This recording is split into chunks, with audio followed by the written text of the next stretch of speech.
So now, with the challenge being given, let's get this party started by introducing our first speaker, our Congressman, Chuck Fleischmann.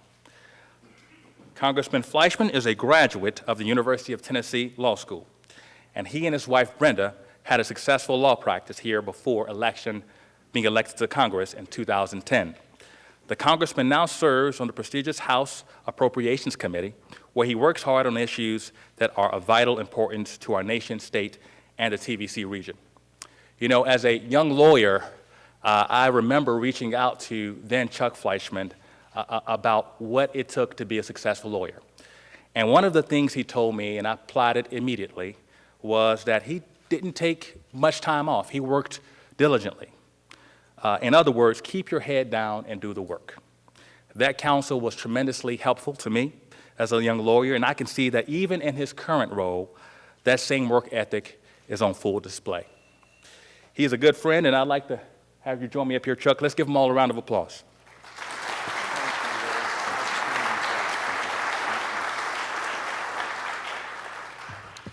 Wade, thank you very much. And I remember fondly when Wade was a young lawyer, I'm a few years senior to Wade, we used to meet on the street, walking to the courthouse.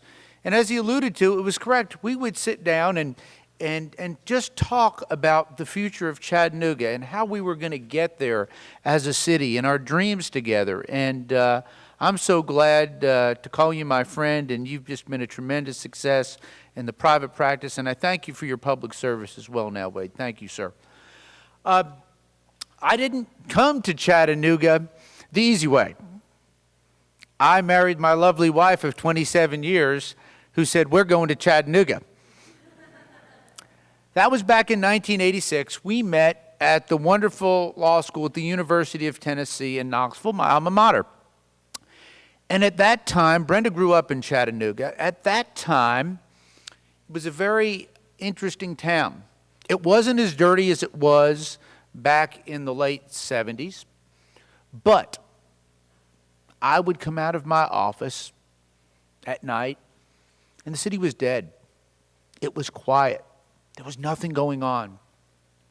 And when I sit back and I think of where we are today in Chattanooga and how we got there, if I can impart that to folks, not only here today, but across the nation, it's truly a miracle story. It's a Renaissance city.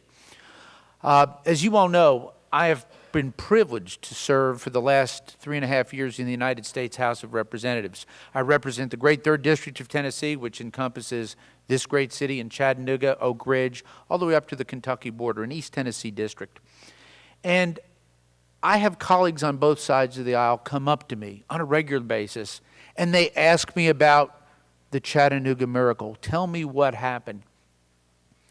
One day, a couple of years ago, there was a gentleman sat down next to me, and he put his head in his hands. And he said, "Chuck, my city is not dying, it's dead." And I said, "Now, come on now, Hanson, it's not that bad. Let's talk about it," and things like that. And he said, no, he went on and on. And that young man represented the city of Detroit, Michigan. And we all know what happened in Detroit, Michigan. It was very sad. So I think what we can do, if we can impart and replicate the Chattanooga miracle to cities across this nation, it would be a great thing. Well, where did it start? I think of several things. First of all, philanthropy. Chattanooga, fortunately, had people of vision, some of whom are still with us and some of whom are not, who had affluence. They had done well in the private sector. But instead of holding on and hoarding their resources, they did a lot of different things. They created foundations which invested in the community. They had an idea with a beautiful city to create an aquarium and to make sure that people gave to build the aquarium and to make our downtown area better. So philanthropy was key. Foundations built from that philanthropy was key. The Chamber of Commerce. My wife and I started a business in 1987. We got licensed in 1986. We opened up. We had no debt, but we had no capital. So we opened up a law practice. It was me and it was Brenda. And it was a lot of trips back and forth by me to the copy shop, literally every day. Sometimes my copy bill was 10 cents a day. They're very kind to me. And looked around and I said, how do we get there? How do we get there? Our Chamber of Commerce, the local Chamber of Commerce in Hamilton County in Chattanooga, is incredible. It has grown today to be a tremendous large organization. Recently I spoke at the luncheon where there were 1,300 members. At that time it wasn't quite so large, but people came together. And what did they do? They shared ideas, they shared their vision, and they worked together. So we had philanthropy, we had the Chamber of Commerce, we had civic leaders who stepped up. We had educational leaders who stepped up and said we need to do better in education in Chattanooga, and we did that. We also had, and this is very important, political leaders at the local level and at the state level, those who served us at the state level, who did a tremendous job. And you know what they did? They put politics to the side. And they said, let's get to work and get the job done. They sat down and they said, what can we do to make this city attractive? And time and time and time again, we had successes. The other thing we did, we overcame failures. Not everything works. And if I can stress that, I can remember our then County Mayor Claude Ramsey, who did so much for this county and this city. We would reach out at Enterprise South and we said, we're going to get a great anchor tenant. We're going to go out and we're going to get an automotive company. And time again, we got no's. And it was frustrating. And of course, there's always naysayers out there. There's always skeptics and pessimists. Oh gosh, we failed again. This is awful and the like. But the Chattanooga community would not give up. Our civic leaders, our business leaders, our educational leaders, our philanthropists said, no, keep trying, keep trying. And then we had an opportunity one day to land a Volkswagen. It didn't come easy. It didn't come easy. The competition was keen then, and it's keen now. It's keen in your communities, I can tell you that. But what did we do? We stayed at it. We said, what can we do better? We did what was necessary, and then we landed Volkswagen. The other thing I think that we really focus on is people giving back to the community. We talked about philanthropy. I know of folks in this town that are so active. We don't neglect any aspect of what we're doing. The arts are so important. We have a wonderful art museum here. But what we do, we cherish and we make sure that we're patrons of the arts. So important. Education. Look at where we are at UTC.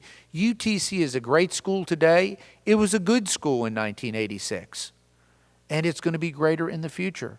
The commitment of the people who are here. And we're attracting people. It's a city of opportunity. It's truly a city of opportunity. If people are willing to work hard and play by the rules and work together and not worry about the credit. Someone mentioned earlier today, it's true that I got the TVC award last year, but I didn't tell anybody. I didn't care. We just got it done.